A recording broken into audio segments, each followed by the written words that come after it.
ನಮಸ್ಕಾರ ವೀಕ್ಷಕರೇ, ನೀವು ನೋಡ್ತಾ ಇದ್ದೀರಾ ನಿಮ್ಮ ಸುದ್ದಿ ನಮ್ಮ ಜೊತೆ. ನಾನು ಅಮೂಲ್ಯ. ವಿಜಯಪುರ ಜಿಲ್ಲೆಯ ಇಂಡಿ ಶಾಸಕ ಯಶವಂತರಾಯಗೌಡ ಪಾಟೀಲ ಇವರು ಕರ್ನಾಟಕ ರಾಜ್ಯ ಕಟಬರ ಅಲೆಮಾರಿ ಒಕ್ಕೂಟ ವಿಜಯಪುರ ಜಿಲ್ಲಾ ಘಟಕದ ವತಿಯಿಂದ ಇಂಡಿ ಪಟ್ಟಣದ ಶಂಕರ ಪಾರ್ವತಿ ಕಲ್ಯಾಣ ಮಂಟಪದಲ್ಲಿ ಆಯೋಜಿಸಿದ್ದ ಬೃಹತ್ ಜಿಲ್ಲಾ ಜನ ಜಾಗೃತಿ ಸಮಾವೇಶವನ್ನು ಉದ್ಘಾಟಿಸಿ ಮಾತನಾಡಿದರು. ಈ ಸಂದರ್ಭದಲ್ಲಿ ಒಕ್ಕೂಟದ ಬೇಡಿಕೆಗಳನ್ನು ಈಡೇರಿಸಲು ಹಾಗೂ ಸಮುದಾಯದ ಹಿತಾಸಕ್ತಿಗಳನ್ನು ಕಾಪಾಡಲು ಬದ್ಧವಾಗಿದ್ದೇನೆ. ಸರಕಾರವು ಅಲೆಮಾರಿ ಜನಾಂಗದವರ ಅಭಿವೃದ್ಧಿಗಾಗಿ ಶ್ರಮಿಸುತ್ತಿದೆ ಎಂದರು.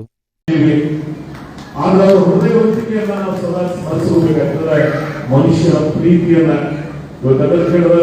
ರಾಜಕೀಯ ನಾಯಕರಲ್ಲ, ಒಮ್ಮೆ ಯಾರಿಗೆ ಮಾತನ್ನ ಕೊಟ್ಟರು ಅಂದ್ರೆ ಜೀವನ ಕೊಡ್ತಕ್ಕಂಥ ಏನಾದರೂ ಒಂದು ಪ್ರವೃತ್ತಿ ಇತ್ತಂದ್ರೆ ಅದು ಈ ಸಮುದಾಯದಲ್ಲಿ ಅಭಿಮಾನದಿಂದ ನಾವೆಲ್ಲ ನೋಡ್ತೀವಿ. ಅದು ನಿಮ್ಮಲ್ಲಿ ಇರ್ತಕ್ಕಂಥ ದೊಡ್ಡ ಸಂಕಲ್ಪ, ದೊಡ್ಡ ನಿರ್ಧಾರಗಳು. ಒಬ್ಬ ಮನುಷ್ಯನ ಬದುಕು ಆ ರೀತಿ ನಾವು ಬದುಕಬೇಕಾಗ್ತದೆ. ಆದ್ರೆ ನಾವೆಲ್ಲ ಎಲ್ಲಿ ಹುಟ್ಟಿದೀವಿ? ಅಣ್ಣ ಬಸವಣ್ಣ ಹುಟ್ಟತಕ್ಕಂಥ ನಾಡಿನಲ್ಲಿ ಹುಟ್ಟಿದೀವಿ. ಸಂಸ್ಕೃತಿ ಸಂಸ್ಕಾರ ನಮ್ಮ ಜೊತೆಗಿದೆ. ಸರ್ವರನ್ನ ಪ್ರೀತಿಸ್ತಕ್ಕಂಥ ಗೌರವಿಸ್ತಕ್ಕಂಥ ನಾಗರಿಕ ಸಮಾಜದಲ್ಲಿ ನಾವೆಲ್ಲ ಕೂಡಿ ಬಾಳಿ ಬದುಕ್ತಾ ಇದ್ದೀವಿ. ಅಷ್ಟೇ ದಿಟ್ಟತನ ನಿಮ್ಮಲ್ಲಿದೆ. ಶಿವಾಜಿ ಮಹಾರಾಜರನ್ನ ಪೂಜಿಸ್ತಕ್ಕಂಥ ಕಾರ್ಯಕ್ರಮದಲ್ಲಿ ತಾವು ಮೊದಲು ಮಾಡಿದ್ರೆ ಆ ನಿಷ್ಠುರತೆ, ಆ ಶಕ್ತಿ, ಆ ಶೌರ್ಯ ಈ ಸಮುದಾಯಕ್ಕಿದೆ. ನಿಮ್ಮೆಲ್ಲರ ಆ ಪ್ರೀತಿ ವಿಶ್ವಾಸ ಸಹಬಾಳ್ವೆ ಈ ಸಮುದಾಯಕ್ಕೆ ಭಗವಂತನ ಕರುಣೆ ಇರಲಿ.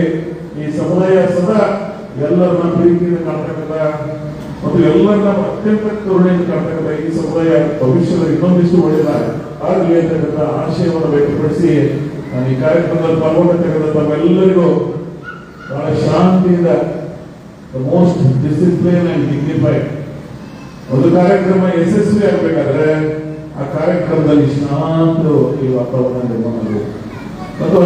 ಹೆಚ್ಚಿನ ನಿಮ್ಮ ಸುದ್ದಿಗಳಿಗಾಗಿ ನೋಡ್ತಾ ಇರಿ ನಿಮ್ಮ ಸುದ್ದಿ ನಮ್ಮ ಜೊತೆ ವಾಹಿನಿ. ಸಬ್ಸ್ಕ್ರೈಬ್ ಮಾಡಿ, ಲೈಕ್ ಮಾಡಿ ಮತ್ತು ಶೇರ್ ಮಾಡಿ.